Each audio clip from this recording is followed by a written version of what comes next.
Hello everyone. आज है 16 दिसंबर और आज इस वीडियो में हम बात करने जा रहे हैं इंडियन ऑयल कॉरपोरेशन के बारे में। देखिए 96 रुपीस पर यह शेयर आ चुका है और पिछले कुछ दिनों से अगर हम देखें तो ये शेयर धीरे धीरे कछुए की गति से ऊपर बढ़ रहा है। लेकिन अगर आप देखने जाए पिछले एक दो महीने में तो बहुत ही बढ़िया परफॉर्मेंस इसने दिया है। अच्छी खासी रैली हमें इंडियन ऑयल कॉरपोरेशन के शेयर में देखने को मिली भी है। वीडियो में हम बातचीत करेंगे कि इंडियन ऑयल के शेयर में खरीदारी करने का सही समय अब है कि नहीं, या फिर मौका हाथ से निकल गया है, और फ्रेश बाइंग अगर कोई करना चाहे तो उनको क्या करना चाहिए, और जिन्होंने खरीदारी ऑलरेडी करके रखी है वो अब यहाँ पर क्या कर सकते हैं। उन सारी चीज़ों के बारे में हम यहाँ पर जरूर बातचीत करेंगे। लेकिन उससे पहले अगर आपने अभी तक चैनल को सब्सक्राइब नहीं किया है तो प्लीज़ अभी इसे सब्सक्राइब कर लीजिए, क्योंकि आगे भी बहुत सारे वीडियोस हैं जो आपको काफ़ी ज़्यादा हेल्प करेंगे। उसके साथ साथ अगर आपने अभी तक मेरे टेलीग्राम चैनल को सब्सक्राइब ना किया हो तो उसको भी सब्सक्राइब करना मत भूलिएगा, लिंक आपको डिस्क्रिप्शन में मिल जाएगा।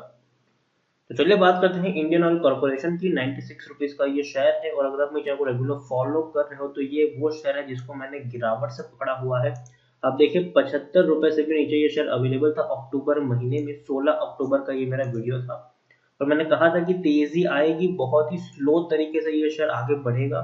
तो पेशेंस रखिए और बने रहिए और खरीदारी करते रहिए, थोड़ी थोड़ी क्वांटिटी खरीदते रहिए।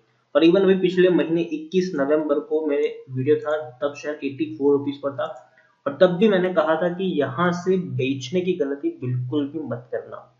कछुए की गति से ये शेयर आगे बढ़ेगा, लेकिन धीरे धीरे ही सही, लेकिन बढ़ता चला जाएगा। नुकसान नहीं होगा आपका, तो डरने की जरूरत नहीं है, बल्कि खरीदारी करो इस लेवल पर। और आज आप देख सकते हैं कि शेयर तकरीबन 100 रुपए तक पहुंचने की कोशिश कर रहा है और धीरे धीरे उस लेवल तक पहुंच भी सकता है। ये एक महीने में देखेंगे तो 11% का ही ग्रोथ है। बहुत ही स्लो तरीके से ये शेयर आगे बढ़ रहा है, बहुत ही स्लो तरीके से।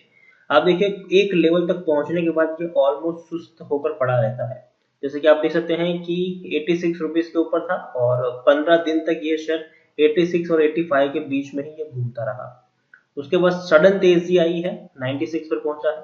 फिर हो सकता है कि थोड़ा सा इसी फ्लैट लेवल का आपको कर्व देखने को मिले, दोबारा तेजी आए, दोबारा थोड़ा फ्लैट देखने को मिले। तो इस तरीके से भी ये शेयर आगे बढ़ सकता है। पिछले एक साल में आप देख सकते हैं कि 23% की अभी भी गिरावट है, मतलब अभी भी प्री कोविड लेवल तक शेयर नहीं पहुंचा जो 127 रुपए का था। कोरोना से पहले इस साल अगर हम जनवरी की बात करें तो 127 रुपए के आसपास ये शेयर ट्रेड कर रहा था। कोरोना के चलते ये शेयर 70 रुपए तक टूट गया, तेजी आई, गिरावट आई, तेजी आई, गिरावट आई, भयंकर गिरावट आई थी दोबारा से। लेकिन उससे कई ज्यादा बड़ी तेजी हमें पिछले 2 महीने में देखने को मिली है। पिछले 2-3 महीने में ये शेयर वो शेयर है जिसने बढ़िया परफॉर्मेंस दिया है, बढ़िया पैसा कमा कर दिया है। 3 साल में अगर हम देखें तो 3 साल में 53% की गिरावट है। 208-209 रुपए के लेवल से ये शेयर टूट कर नीचे आया है। टूट कर ये देखिए कंटिन्यूस टूटा है, कंटिन्यूस ये टूटा है। 10 साल की भी अगर मैं बात करूँ तो पिछले 10 साल में इंडियन ऑयल के शेयर में जो सिचुएशन है वो ये है कि मुश्किल से 2% का ही ग्रोथ है। आप देखिए अच्छी खासी रैली बनी थी, लेकिन 2017 के बाद से ये शेयर कंटिन्यूसली टूट रहा है। देखिए पहली चीज तो ये कि ये वो शेयर नहीं है जिसको आप खरीद के भूल जाओ। ये वो शेयर नहीं है जिस पर आप ये सोचे कि भैया मैं 5 या 10 साल का निवेश कर लूंगा। जी नहीं, यहाँ पर आपको गिरावट आने पर खरीदारी करनी है और अच्छा प्रॉफिट होने पर आपको यहाँ से एग्जिट भी ले लेना है। और अभी भी तेजी की उम्मीद है। लार्ज कैप शेयर है, 90,000 करोड़ के आसपास का इसका मार्केट कैप है। आप देख सकते हैं कि वॉल्यूम भी काफी हाई है, तकरीबन 2 करोड़ 26 लाख से भी ज्यादा के इसके वॉल्यूम ट्रेड देखने को मिल रहा है। बहुत बड़ी क्वांटिटी में लोग अभी भी यहाँ पर खरीदारी बिकवाली कर रहे हैं। शेयर होल्डिंग में आप देखिए प्रमोटर के पास अच्छी खासी होल्डिंग है, 51.50। प्रमोटर यहाँ पर कौन है? सरकार है, सरकारी शेयर है ये, और काफी अच्छी खासी होल्डिंग भी प्रमोटर की है।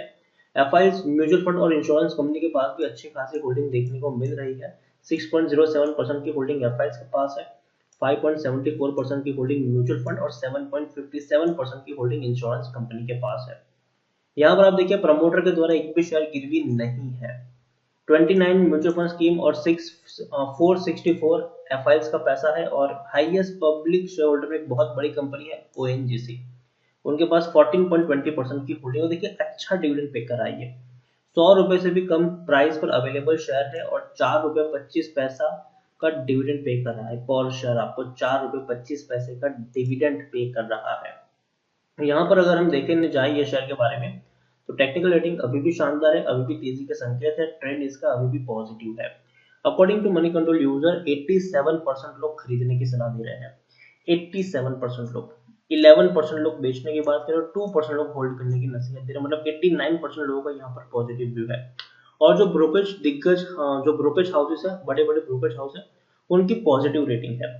सबसे पहले हम बात करेंगे शेर खान की, तो हालांकि लेटेस्ट रेटिंग इन्हीं की है। 14 दिसंबर को इन्होंने अपनी ये रेटिंग दी थी। टारगेट प्राइस रखा था 115 रुपए का और बाइंग की रेटिंग थी। नवंबर में ये रेटिंग थी प्रभुदास लेगातर की और 118 रुपए का टारगेट प्राइस था, लेकिन हालांकि हम नवंबर को अभी काउंट नहीं करेंगे, जो लेटेस्ट मंथ है हम उसी को काउंट करेंगे अभी के तौर पर, क्योंकि डेफिनेटली नवंबर महीने से ये शेयर काफी ऊपर दौड़ चुका है अगर हम देखने जाए तो, क्योंकि नवंबर में ये शेयर 80 रुपए के आसपास ट्रेड कर रहा था। यहाँ पर हम एक और चीज देखें तो अच्छे खासे रेवेन्यूज है, काफी बड़ा मुनाफा कमा रही है ये कंपनी। आप देख सकते हैं कि काफी बड़ा प्रॉफिट होता है इस कंपनी को। अगर मैं मार्च 2020 की बात करूं तो 1,18,000 करोड़ से भी ज्यादा का प्रॉफिट था। तो जून में थोड़ा डिक्रीज हुआ, 60,000 करोड़ हुआ, लेकिन बाद में धीरे धीरे इनका जो प्रॉफिट वो पिकअप कर रहा है। सितंबर में 81,000 करोड़ से भी ज्यादा का इनको प्रॉफिट हुआ है, सॉरी वो इनका रेवेन्यू है। नेट प्रॉफिट की मैं बात करूं तो प्रॉफिट हम मार्च में हालांकि 9,000 करोड़ का इनको नुकसान हुआ था, लेकिन अब धीरे धीरे ट्रेंड पॉजिटिव हो रहा है। और अभी अगर हम लेटेस्ट बात करें तो 6,000 करोड़ का मुनाफा इनको सितंबर क्वार्टर में हुआ, जो काफी बेहतर है। 6,000 करोड़ का प्रॉफिट कमाने वाली ये कंपनी है। अच्छी खासी होल्डिंग है प्रमोटर की, और पब्लिक होल्डिंग भी बहुत ज्यादा है यहाँ पर। 28.94% की होल्डिंग पब्लिक के पास है, तो ये बहुत बड़ी बात है। प्रमोटर के पास 51.50% की होल्डिंग है। उसके अलावा डीआईएस के पास 13.48% की होल्डिंग देखने को मिल रही है। ओवरऑल आईओसी के बारे में अगर मैं बात करूं तो मुझे अभी भी लगता है इसका जो ट्रेंड है वो अभी भी पॉजिटिव है। शेयर जब 75 पे था तब भी मेरी बाइंग की रेटिंग थी, 80 पर भी बाइंग की रेटिंग थी, 85 पर भी, 90 पर भी, 95 पर भी अभी मेरी बाइंग की रेटिंग ही रहेगी। मुझे लगता है कि अभी भी दमखम है ये शेयर, बहुत ही जल्द 100 रुपए से ऊपर 3 डिजिट में आपको कारोबार करता हुआ देखने को मिल सकता है। तो बने रहिए, अभी भी यहाँ पर बने रहिए, अभी भी प्रॉफिट बुकिंग करने का वक्त नहीं आया है, अभी भी शेयर में दम है। लेकिन हाँ, अगेन मैं कहूंगा कि कछुए की गति से शेयर आगे बढ़ेगा, ठीक है। महीने बाद आपको ये 8-9% का मिनिमम रिटर्न देने का क्षमता ये जरूर रखता है ये शेयर। कछुए की गति से धीरे धीरे आगे बढ़ेगा, 5 रुपए ऊपर जाएगा तो 3 रुपए फिर बाद में नीचे भी आएगा। तो ऐसे ये शेयर आपको परफॉर्मेंस करता हुआ देखने को मिलेगा, क्योंकि यह यहाँ पर एक दो चीज हमें समझने की जरूरत है कि ये शेयर में गिरावट क्यों आई थी। गिरावट आने की वजह थी कोरोना। कोरोना के चलते जो कंजम्पशन था इनका, ऑयल और गैस का जो कंजम्पशन है वो बहुत बहुत बहुत कम हो चुका था। लेकिन अब धीरे धीरे जो कोरोना की जो असर है वो पीछे छूट चुकी है, और जो कंजम्पशन है वो दोबारा से बढ़ रहा है। और ऐसे में आप देखिए प्री कोविड लेवल जो 127 रुपए का था, वहां तक पहुंचने में अभी भी बहुत सारी जगह बाकी है। तो मुझे लगता है कि इंडियन ऑयल में अभी भी तेजी की बड़ी जगह बाकी है। बहुत जल्दी शायद आपको तीन डिजिट में कारोबार करता हुआ देखने को मिल सकता है। बने रहिए यहाँ पर, पैनिक करने की जरूरत नहीं है। अगर हल्की सी गिरावट भी अगर यहाँ से आती है तो मैं यही कहूंगा कि पैनिक मत करिएगा, गलती से भी बेचने की कोशिश मत करिएगा यहाँ पर, बल्कि उस गिरावट का फायदा उठा सकते हैं और थोड़ी और क्वांटिटी ऐड कर सकते हैं। आराम से इस शेयर में पोटेंशियल है कि शॉर्ट टर्म में 100 रुपए और लॉन्ग टर्म में 120 रुपए तक भी ये जा सकता है। तो अगेन मैं यहाँ पर कहूंगा कि बने रहिए यहाँ पर। अच्छी क्वालिटी का शेयर है, लेकिन हाँ अगेन ये वो शेयर नहीं है जिस पर आप ये मान के चलो कि भैया मैं इंट्राडे खेल लूंगा या फिर मैं शॉर्ट टर्म के लिए यहाँ पर प्ले कर लूंगा। इसमें आपको थोड़ा सा वक्त देना पड़ेगा, और अब अच्छा खासा प्रॉफिट भी आपको यहाँ पर होगा। और सेफ शेयर मैं इसको मानता हूँ इंडियन ऑयल को, क्योंकि देखिए ऑयल और गैस का जो कंजम्पशन है वो खत्म तो नहीं होने वाला है, भले ही चाहे कितना भी इलेक्ट्रिफिकेशन आ जाए। लेकिन मुझे लगता है कि इनकी जो डिमांड है वो अभी भी जारी रहेगी, और एटलीस्ट आने वाले 5-6 साल तक तो इनकी डिमांड रहेगी। उसके बाद का फ्यूचर किसी ने नहीं प्रेडिक्ट किया है, तो कम से कम एटलीस्ट 5-6 साल तक तो मुझे लगता है कि इनकी डिमांड रहेगी। इनके कारोबार को कोई टच नहीं कर सकता है अभी भी। और जिस तरीके से गिरावट आई है कंजम्पशन कम होने की वजह से, और अब दोबारा से जो इनका कंजम्पशन है वो ज्यादा हो चुका है, और पेट्रोल का कंजम्पशन तो ऑलरेडी बढ़ चुका है, डीजल का धीरे धीरे पिकअप कर रहा है, और गैस कंजम्पशन भी अच्छे से बढ़ रहा है। तो तेजी की शुरुआत हुई है और रुकने वाली नहीं है ये तेजी, ये अभी भी और कंटिन्यू रहने वाली है।